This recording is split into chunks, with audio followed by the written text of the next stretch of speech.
Nos vamos a la isla de Pascua, que es otro de los grandes misterios de la humanidad. Es una serie de construcciones alucinantes en medio de la nada. Y ya no literalmente porque es en medio de un desierto o en medio de una montaña, no, en medio literalmente de kilómetros y kilómetros y kilómetros de agua. Y ahí hay unas construcciones alucinantes. Cuéntame un poquito el tema de los Moais, de la isla de Pascua. ¿Por qué sigue fascinando tanto a día de hoy? ¿Te has oído el chiste ese, no? Papá, ¿que está más cerca, Salamanca o la Luna? Y le dice, ¿tú ves Salamanca desde aquí? Pues ese es lo mismo ese que pasa chiste ahí, ¿no? se hace real en la isla de Pascua, ¿no? Dicen que la isla, o sea, desde la isla, la única tierra que tienes visible es la Luna, ¿no? Y es así. Es tal cual. Entonces, lo fascinante y lo interesante de esa civilización o de esa cultura, Rapa Nui, que es como se llama, es, bueno, cómo pudo llegar allí, surgir allí, florecer allí, y cómo desapareció luego de la nada, ¿no? Y además, en todo ese entreacto, todo ese camino y ese recorrido, les da para construir unas enormes estatuas monumentales, algunas de ellas 14, 18 metros, unas cosas así. 14, 18 metros. Sí, hay una de 18 metros que está tumbada porque no se terminó de excavar, pero hay algunas de 12, 14 metros que son enormes y que eran trasladadas, pues algunas hasta 30 kilómetros de distancia de la cantera donde se construían y puestas de pie sobre unas plataformas. Claro, esa es la cantera, precisamente. Esa es la cantera. Claro. Es que además están tan bien hechas. Es curiosísimo. Estos tú tienes aquí una montañita, esta que se ve aquí es el inicio del volcán, donde está la toba de la que se sacan estos moais. Todos los moais proceden de este volcán, se llama Rano Raraku. Por eso tienen este color, este tipo de piedra y esta ¿verdad? Porosidad y demás. Y es curioso porque a los pies del Rano Raraku tienes muchos moais que parece que están clavados en la arena. Y es verdad que se clavaban en la arena, porque es curioso, porque estas cabezas se sacan, se traen aquí y se clavan en la arena para tallarles la espalda, para hacerle inscripciones y cosas en la espalda, símbolos en la espalda. Lo cual es muy raro, porque dices, bueno, y luego cuando los tengas que trasladar, ¿no se te van a estropear esos símbolos? Entonces, claro, aquí la pregunta es que depende, ¿cómo se trasladaban? Yo tengo muchas preguntas, ¿eh? O sea, esto a mí siempre me ha parecido... Es que es de las cosas, te lo juro, me impacta a nivel de imaginarme la humanidad, me parece más fascinante esto que las pirámides en cuanto a... Puedo entender que un imperio poderosísimo que lo fue durante miles de años haga cosas increíbles. Pero esto, en medio de la nada... Una tribu en una isla haciendo estas cosas... O sea, vamos a poner en contexto. La isla de Pascua, ¿dónde está exactamente? Y ¿cuánto de alejado está de todo? La isla está en mitad del Pacífico, pero en mitad del Océano Pacífico. Lo más cercano está a 1000 y pico kilómetros, que es la siguiente isla que tendrías hacia Occidente. 1000 y pico kilómetros. Sí. Y que es otra isla más pequeña todavía. O sea, son pequeñas islitas que te van llevando pues, hacia todo lo que es la Polinesia, la Micronesia y la Polinesia francesa y demás, ¿no? Ahora, genéticamente se sabe que esta gente venía de Japón. O sea, sus ancestros están en Japón. O sea, que es gente que fue saliendo miles de años antes y que fueron bajando por las islas. ¿De qué año estamos hablando de la construcción y de los Esto es muy reciente. Esto estamos hablando de que en el siglo XVI, XVII, todavía XVII. En el XVI estaban destruyendo los moais. Y en construcciones, pues poco antes, pero vamos, que la población o la ocupación de Rapa Nui te está yendo más o menos a poco antes de antes de Cristo. Pero claro, es gente que no sabemos dónde podemos o dónde debemos ubicar su origen. Primero, porque el espacio es tan pequeño que todo es una ocupación encima de otra, con lo cual los estratos más antiguos se han destruido. O sea, pero la construcción se puede datar más o menos. La construcción. Lo que tenemos hoy en día se puede datar. Y estamos entre el 7 y el 17. Esa es la evolución de la isla. O sea, es una civilización reciente. Muy reciente. O sea, que no tiene nada que ver con estos 2000 antes de Cristo, de civilizaciones antiguas. Claro, reciente, pero si hablamos de siglo 7, 8, 9, claro. Han pasado mil y pico. Sí, obvio, es una barbaridad. Pero claro, estamos hablando de una civilización que fue descubierta, entre comillas, ¿no? Siempre que utilizamos ese término, pues por holandeses en el siglo XVII, y ellos todavía estaban con sus tradiciones, con su Tangata Manu y el mito del hombre pájaro y demás, ¿no? Pero para entonces, para el siglo XVII, todos los moais ya habían sido destruidos. Wow. Y además los destruyen porque los vuelcan directamente. Entonces, o sea, ellos mismos los construyen y luego los destruyen. Y luego los destruyen. Claro, es que para eso tenemos que entender qué son los Moais Sí. y quiénes los construyen, ¿no? Vamos allá. Entonces, lo que está claro es que en la isla de Pascua lo que tenemos es una ocupación de gente que llegó, no sabemos en qué momento, desde el oeste. Obviamente son gente navegante, o sea, porque saben cruzar. Lo que pasa es que cuando se asientan aquí, luego ya no salen de la isla. Que sepamos, porque probablemente sí que seguían navegando. Y como buenos navegantes tienen control de 3 cosas. Del mar, de los pájaros y de las estrellas. Con lo cual, el conocimiento astronómico que tenía esta gente es impresionante. Lo que cuenta la leyenda, si buscas ahí en Google Ahu, A-H-U, Akibi, con K y con V, lo que cuenta la leyenda es que hubo un rey mítico que se llamaba Hotumatua, que tuvo unas visiones, ¿no? Donde se le anuncia precisamente que su tierra se va a inundar y que va a desaparecer, ¿no? Y entonces él intenta poner en marcha ese es el Ahu Akibi, ¿vale? Ahu es el nombre que recibe la plataforma donde se levantan los Moais. Y luego cada Ahu que hay por la isla pues recibe un nombre. Este se llama Ahu Akibi. Bueno, lo que dice la leyenda es que Hotumatua tiene una serie de visiones donde ve que su isla se va, probablemente era un atolón en alguna zona de la Polinesia, y que se va a inundar, o que el nivel del agua está subiendo y se va a inundar. Y entonces llama a uno de sus sacerdotes, uno de sus chamanes, para que busque una solución. Y entonces este chamán, en un viaje astral, porque sale de su cuerpo y vuela como si fuera un ave, seguramente con alguna droga de por medio, ¿no? Pues probablemente. Alguna sustancia probablemente, como alucinógena. solía ocurrir siempre en las civilizaciones antiguas, pues él lo que hace es que viaja buscando un lugar. Y entonces le dice que en esos viajes ha visto hacia el oriente una isla que es ideal. Y entonces mandan a 7 exploradores, ¿no? Que entre ellos el propio hijo de este chamán. Y esos 7 exploradores, que se piensa que estos 7 Moais del Ahu Akibi son esos 7 exploradores, porque este es el único Ahu en el que los Moais miran hacia el mar y además miran hacia el occidente. Todos los demás Moais miran hacia el interior de la isla, ahora te cuento por qué. Pues estos supuestos 7 primeros viajeros y exploradores son los que se hacen a la mar y llegan hasta la isla de Pascua, ¿vale?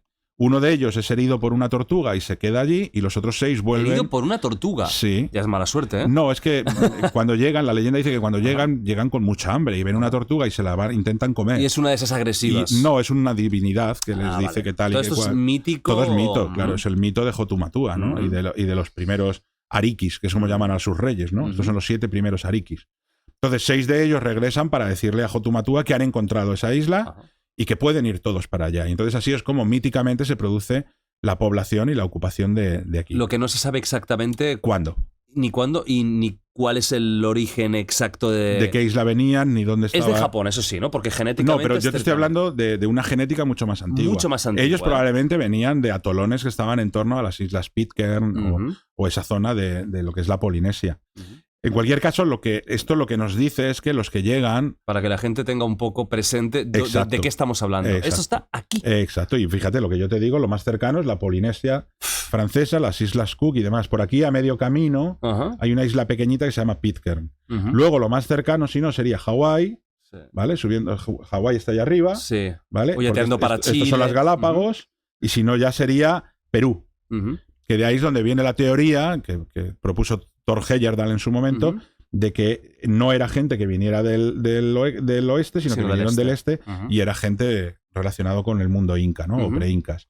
Pero claro, es que están en mitad de la nada, absolutamente en mitad de la nada. Es alucinante. Pues hoy sabemos, sí, que venían, o sea, vienen desde la zona de Japón, bajan por todo lo que es, ¿ves? Ellos vienen por todas estas islas, lo que sería Filipinas, Papúa, y van ocupando todas estas islas, y la última, la más alejada, es Pascua. Por lo tanto, claro, son los últimos en venir. O sea, venir debía de ser relativamente fácil, volver no sería tan sencillo. Claro. Con lo cual, llega un momento en el que los que llegan aquí se quedan aquí y tienen esa leyenda de esos 7 primeros reyes. Pero claro, tú piénsate en una isla tan pequeña, 7 reyes. O sea, lo que está claro es que la ocupación de Pascua no es homogénea. O sea, hay como clanes, hay como tribus.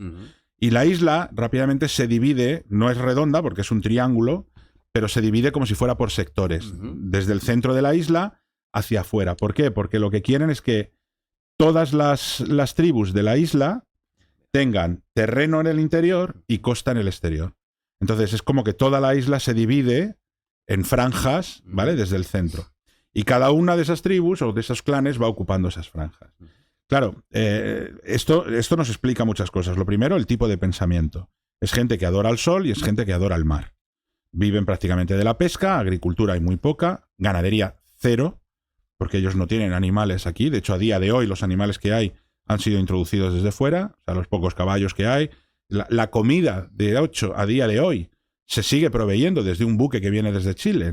La mayoría no es carne que se cultiva ahí. Propio. O sea, se trae desde Chile en ese momento, un carguero. todo lo que es ganadería imposible sería pescado y lo que cosecharon en la propia isla, que es una zona muy volcánica, porque hay 3 volcanes. El Poiqué, que está aquí. Bueno, hay otro más pequeño aquí, que es el Ranor-Araku, que es de donde se sacaban los moais. Uno aquí que está extinto, el Trebaca. Y abajo el grande, que es el Ranokau, ¿no? Ese gran volcán. Los 3 están muertos, están extintos hoy en día, ¿no? Pero claro, es muy interesante porque esos 3 volcanes crean ese triángulo y por tanto lo que hay en el centro de la isla es tierra de lava, es tierra volcánica. Sí, como partes de Canarias que son... ahí no puedes cultivar nada. El paisaje es el mismo. Es el mismo. No, pueden cultivar cosas, porque mira, en Canarias se cultiva plátano, ¿no? Por ejemplo. O sea, sí, pero no en la zona volcánica. Claro, la zona que sí, está... y es muy agreste, y es muy pedregoso, con lo cual no se puede cultivar de todo. No. Es complejo, ¿no?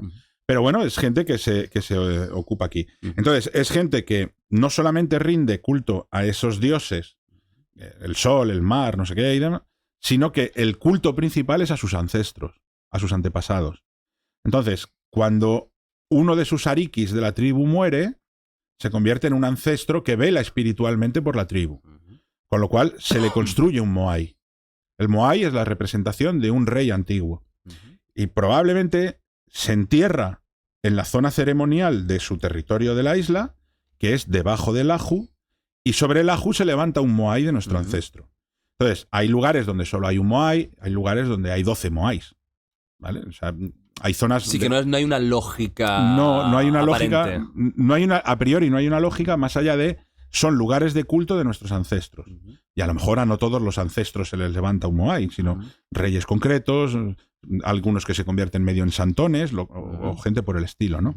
Pero claro, luego lo curioso es que todos estos ajus con estos moais, aunque cada uno pertenezca a su propio clan y esté delante de su propia aldea y mire hacia el interior de su propia aldea, parece ser que sus enclaves no son casuales, o sea, no los elegían porque esto era la plaza del pueblo, sino que hay interrelaciones entre ellos que están buscando relaciones astronómicas. Entonces aquí es donde ya empiezan las cuestiones interesantísimas. Para empezar, aquí en el Ranokau, ahí es donde está el punto más alto, uno de los puntos más altos de la isla. Pero ese punto es curioso. Yo no sé si lo tienes orientado perfectamente al norte, según lo tenemos aquí. No lo sé, pues no sé, porque he pillado el Maps directamente. Bueno, yo creo que sí, porque si este es el volcán del Ranokau. Esto que se ve aquí es el poblado de Orongo. Orongo está construido en lo alto del volcán, al borde del volcán, del cráter. Y es curioso porque, claro, si tú te fijas en el mapa que teníamos antes, desde Orongo, tú tienes la visión perfecta, una visión limpia hacia el este porque solo tienes mar. Claro.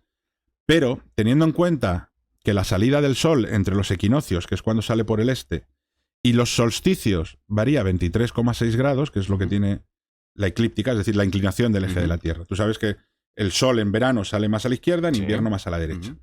Lo que sale más a la izquierda son 23,6 grados. Bueno, 23,6 grados es esta línea.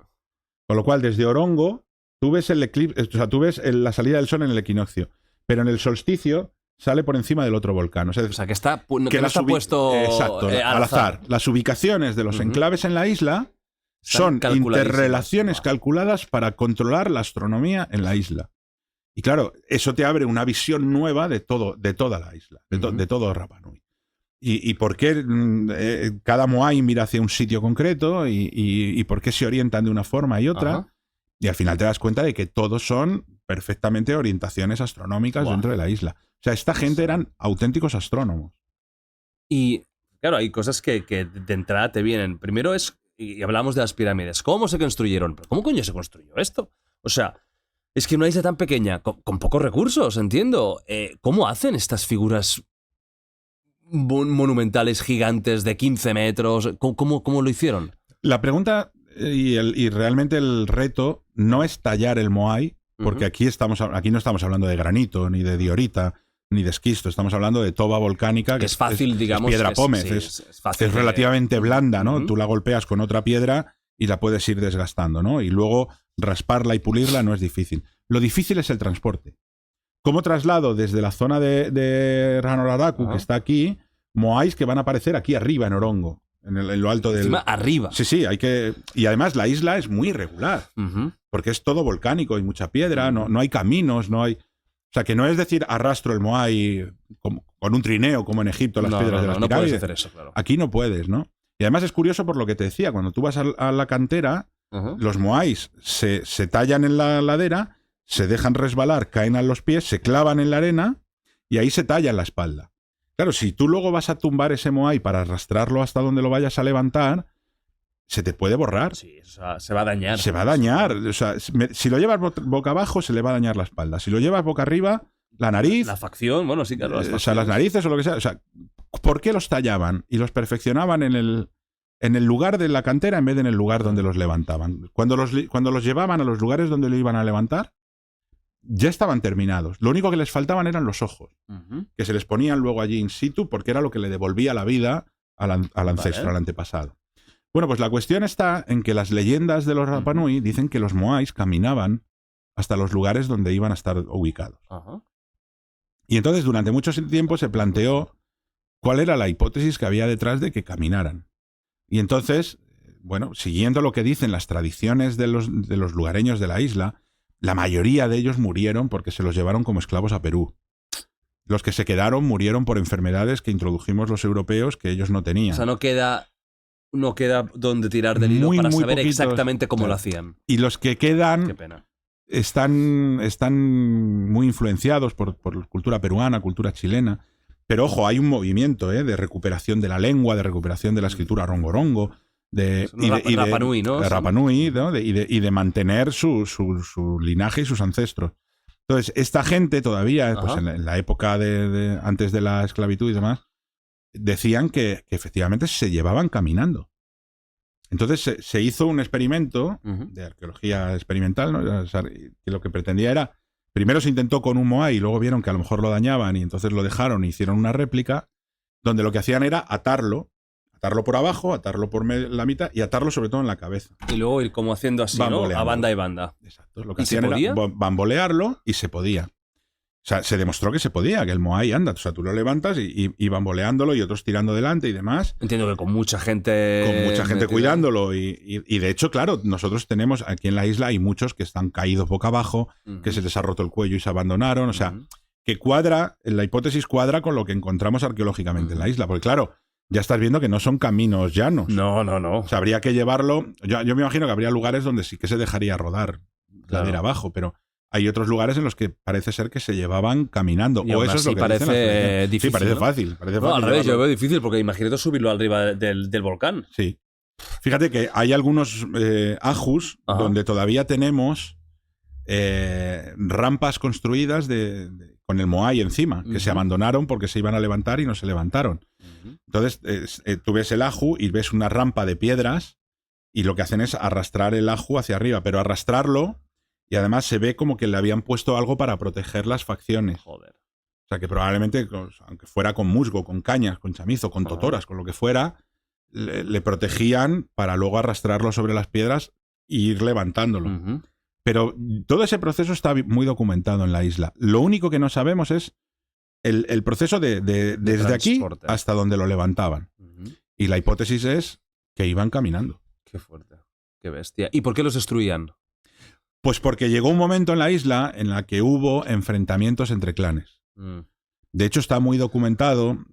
O sea, imagínate una isla en la cual debió de haber partes de clanes o de tribus que prosperaron mucho y otros que no tanto. Y entonces se convirtió en una especie de élite de gente que vivía bien y otros que vivían mal. Y lo decíamos antes, no cambia la humanidad. No, eso siempre sea donde se puede estar en medio de la nada y va a pasar lo mismo. Entonces hubo un enfrentamiento entre los orejas largas, que se llaman así, si te fijas en los moai, y los orejas cortas. Probablemente se llamaban orejas largas porque al ser una élite se adornarían con pendientes o claro. con algún tipo de escarificaciones y de ampliaciones y demás, hasta que los Orejas Cortas se cansaron de ellos. Entonces hubo una rebelión, los arrinconaron a todos en lo alto de un volcán, que es el Poike, que es el que está más a la derecha, y de hecho la historia cuenta que hicieron una zanja para que no pudieran huir, ¿no? Y que los atacaron luego por detrás, gracias a la traición de uno de ellos,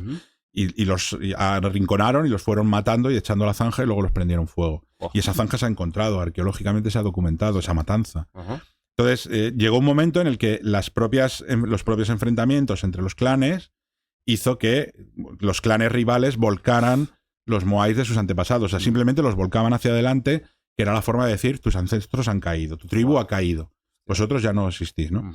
Y es más, llegó un momento en el que la propia política de la isla cambia. ¿Por qué? Probablemente porque incluso empiezan a escasear los recursos. Y lo segundo, porque era insostenible resolver las cosas a machetazos unos con otros. Entonces llega un momento en la isla en la que se establece una especie de regencia anual, ¿vale? En la cual todos se ponen de acuerdo en que uno gobierna la isla durante un año. Un clan gobierna la isla durante un año. Y entonces es cuando se pone en marcha lo que se conoce como el mito del hombre pájaro, ¿vale? El Tangata Manu se llamaba. Entonces, si te buscas ahí en Google Tangata Manu, te va a salir, o mito del hombre pájaro, te va a salir porque era una competición, era una especie de gincana, era como un triatlón. Todo empezaba en Orongo, que es ese poblado que te he dicho que está en lo alto del volcán. Vale.